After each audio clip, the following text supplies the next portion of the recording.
प्रणाम। त्याचप्रमाणे आपल्या सर्वांच्या मातोश्री आई बाबा चिंदेजी ठोबरीकर आई उपस्थित आहे, आईंना माझा प्रणाम। त्याचप्रमाणे शिक्षक बाबा सभापती यांना भंडारा त्यांची ईश्वर करून उपस्थित आहे, त्यांना माझा नमस्कार। त्या ड्रायव्हर सुनील भाऊ बेळवाई भाऊला माझा नमस्कार। त्याचप्रमाणे या परिसरामधले मार्गदर्शक कंटेरा भाऊ पठार भाऊला माझा नमस्कार। शाखा शिवरायांचे अध्यक्ष उबलेकर काकाजी, त्याचप्रमाणे शाखा शिवरायांचे उपाध्यक्ष आमचे कडव दादा यांना माझा नमस्कार। त्याचप्रमाणे शाखा शिवरायांचे सचिव यांना नमस्कार। या ठिकाणी उपस्थित सर्व शाखा शिवरायांचे जेवढे आयोजक आहेत त्यांना माझा नमस्कार। आणि संसामध्ये आवर्जून बसलेले सर्व सेवक सेविका बाहेर पाहुणे मंडळी सर्वांना माझा नमस्कार।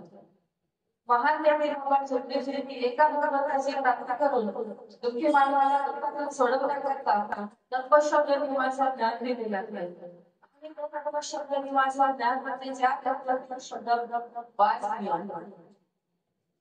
आपण या ठिकाणी पहिले आग्रह मार्गदर्शन केलं त्यांनी आपल्या विचाराला ठिकाणी मला असं वाटतं की प्रत्येक घरामध्ये असे एक नागरिक निर्माण झालं आणि प्रत्येक घरामध्ये त्या घराच्या पृथ्वीच्या वाटेवर तिच्या असा दिला सन्मान की त्याला सुद्धा हे संस्कार घडणार की माझ्या आईची विचारत असेल। ठाकरे बोलूया त्यांच्या विचाराचे एकता, मनाची एकाग्रता, कुटुंबाची एकाग्रता आणि हे विचार मला आवडले। काय असतं आपण दुःखाकरता मार्गात येतो, सुखमय जीवन जगतो, सुखमय जीवन जगल्यानंतर भगवंताकडे परमेश्वरी कार्यावर दिसन पडपड आणि दिसून पडल्यानंतर आपण खोटे नाते या पद्धतीने करत जातो। एवढेच नाही तर आपण काय काय नाही मानव मानवाचा नजरेतून वाचू शकतो, पण भगवंताच्या नजरेतून वाचवायला नाही। कारण ते महान देवी बाबा सुंदर तेच म्हणतात दुधामध्ये पाणी जेवढं तेवढंच घालायचं, जास्त घालायचं नाही। बाबा करत असतात या ठिकाणी वैदिक मार्गदर्शन केलं ठाकरे वैदिक आणि खरंच वैदिक मला तुमचे विचार खूप सुंदर आवडले। त्या ठिकाणी महान देवी बाबा सुंदरजींच्या दौऱ्यासाठी लावला होता, त्या या ठिकाणी घडल्या होत्या की मला काही पण माझ्या कुटुंबाची एकता ही गरजेची आहे। असं काय झालं होतं हे तर मला माहिती नव्हतं, पण त्यांनी सांगितलं बाई भावाशी बोलत होता, भाऊ बहिणीशी बोलत बहिणीची इच्छा होत पण ते बोलत होते। असं सांगितल्यानंतर ती गोष्ट माझ्या लक्षात लागली। हळूहळू काही कालांतर 2.5 महिने सेवक संमेलन चालतात आणि शेवटचं सेवक संमेलन म्हटलं तर तो सर या ठिकाणी होतं आणि त्या ठिकाणी मी बसून होते, पण बसून असल्यानंतर माझं लक्ष योगेश ताईच्या ठाकरेकडे गेलं। माझ्या लक्ष त्या ठिकाणी गेलं, मला असं म्हटलं की मी यांना कुठंतरी पाहिलं, कुठंतरी बघितलं आणि त्या पायऱ्यांवरती असं शांत बसून होत्या। माझ्या लक्षात सारखं त्यांच्याकडे जायचं। मी कधी कोणत्या स्त्रीकडे एवढी ध्यान बघत नाही, पण माझं लक्ष मी त्या ठिकाणी बसतो, माझं लक्ष त्यांच्याकडे जायचंय की मी यांना कुठंतरी पाहिलं। ते माझ्या ओळखीचे वाईट कुठं पाहणे मी आपल्या बोलण्याला खूप आणि त्या वेळात माझ्या लक्षात आलं की आपला विचार करू त्यांनी काही असं कंप्लेंट केली माझ्याकडे योगेश भाऊची, पण आमचे विचार करून दिवसभर घरी आलेले होते त्या सेविका नंतर लक्षात आलं नाही योगेश दादाचे मला ताई घडले म्हणजे हळूहळू आम्ही त्या ठिकाणी जेवण वगैरे झालं आणि जेवण झाल्यानंतर मला मी जेवण कधी मला बहिणीची ठाकरेंचे विचार माझ्या डोक्यामध्ये फिरायचे आता त्या ठिकाणी अध्यक्ष मोहन मंडळाचे अध्यक्ष म्हणून मी पदवी मार्गदर्शनामध्ये सांगण्यात आलं पण माझ्या लक्षात तेवढं तेवढं ह्या कशी वेळे होतं आणि योगाने त्या ठिकाणी मला योगेश दादा वगैरे सगळे मंडळ बसली आणि मग ताई लागली बसली मी जेवण केले लवकर आणि मला लवकर उठायचं होतं मला वाटत होतं की योगेश दादा यातून सुटून जाईल मग यांचा कसं काय म्हणून मी सुद्धा लवकर सेवन केल्यानंतर सगळे सुटल्यानंतर व्यवस्थित म्हटलं आपण मी तिथून उठले आणि उठल्यानंतर मी योगेश दादाला एकच बोलली की दादा तू मला आमचे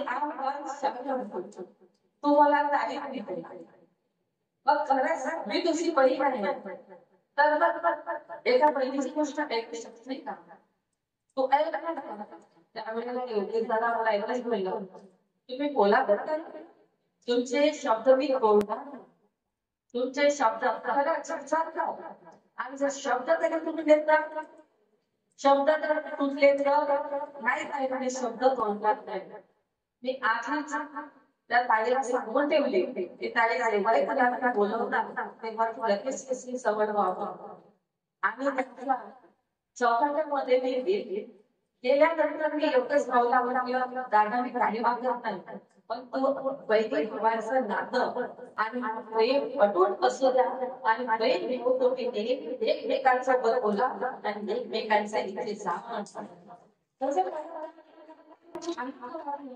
योगेश भाऊ त्यावेळेला व्यक्तीमध्ये तरी नाही चालेल पण भाऊला शब्द दिल्यानंतर शब्द मागे घेऊ शकत नाही बाबा तर भाऊला सरळ मला की काय ना काही पण त्यावेळेला आपल्याला आनंद झाला की एक भावाला किती वर्ष तिचं मागे चालूच होणार आहे आणि नंतर मी बहीण भावाला म्हणत तुम्ही एकमेकांचा गळे होता मला माझ्या मनामध्ये तो बहिणीचे तेच विचार माझ्या लक्षात यायचे योगेश भाऊ वगैरे पण आले होते आम्ही निघणार बाबा मी भाऊला एकच म्हटलं भाऊ तुझ्या जरी संघर्ष भाऊ असेल पण आम्हाला पहिल्यांदा भाऊ 50 रुपये तरी त्याच्या हातामध्ये जाणे करून आजच नवसी भेट झाली आजच तुम्ही बोलले आणि जर त्याच्या हातामध्ये मला 50ची जरी नोट नसेल तर माझ्या मनाला हाती समाधान वाटतं एक पक्षांना बोलली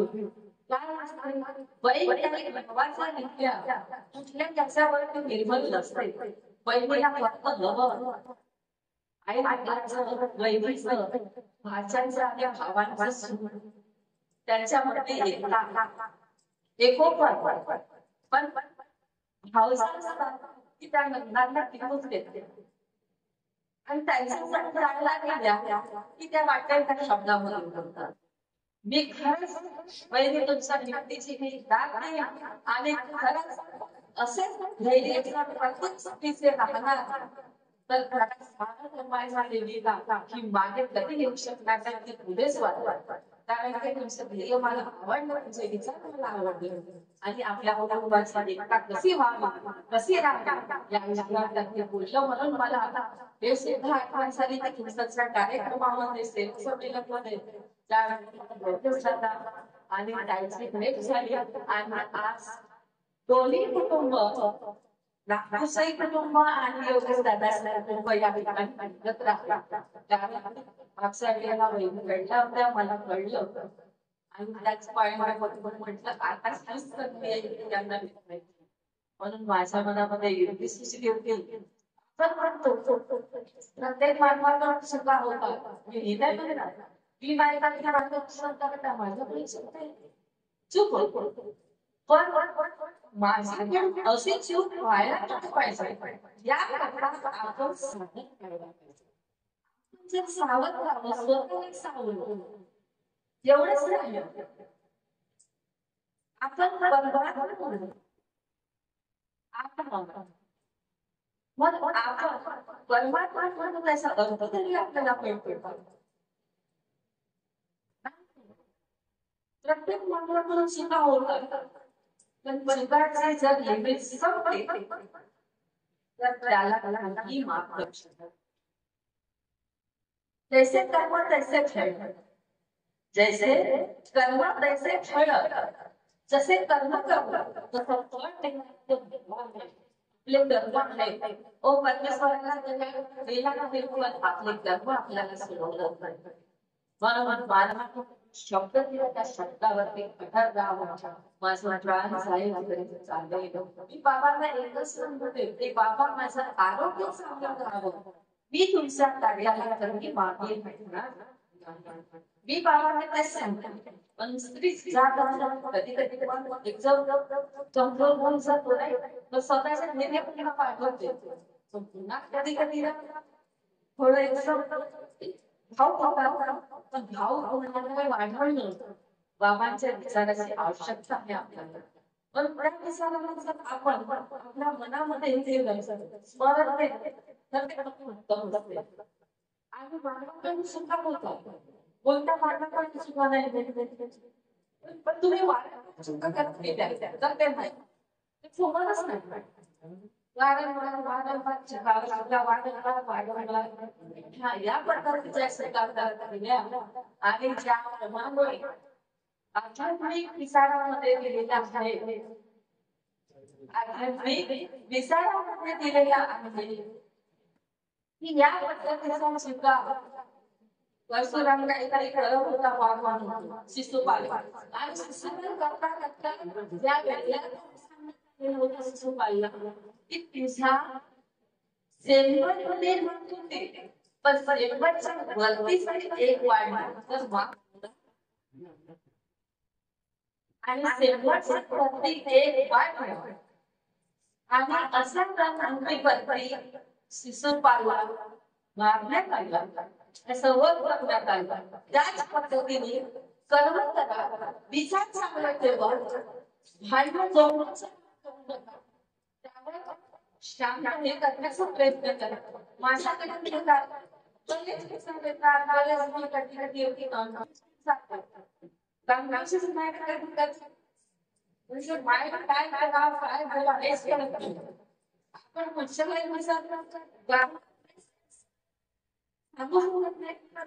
टेन्शन घेऊ शकत नाही. आपल्या मुळे कशाला म्हणून ते विचार मनामध्ये हेच गरजेचं आहे. मला डॉक्टर टेन्शन देतो टेन्शन घेत मी फालतूच घेत नाही. पण काही गोष्टी अशा येतात की त्या गोष्टीवर आपण आनंद जाऊ कुठपर्यंत. मग मला माझ्या एक विचार येणो पण द्या होत तर मग माझ्या मनामध्ये कुठे विचार येतो चालत राहतो. भगवंत मिळवणार आहे, माझा विश्वास बाबांवरती आहे, सगळं मिळवणार. मग भविष्याच्या मार्गदर्शकांचे विचार म्हणजे आपण बडी तुम्ही कसा म्हणतो, कोणी कसा म्हणतो, कुणाला कुणाला कमळ, कुणाला मोगरा आवडतो, कुणाला शेवंती आवडतो. म्हणजे प्रत्येकाचा वेगवेगळे विचार असतात. म्हणून मी या ठिकाणी सांगू इच्छिते की तत्वशब्द निर्माण व्हावा, आपले विचार चांगले ठेवा. आणि एवढंच सरकार या ठिकाणी दौरा करायला लागला, आम्हाला बोलवलं आमचं माणसं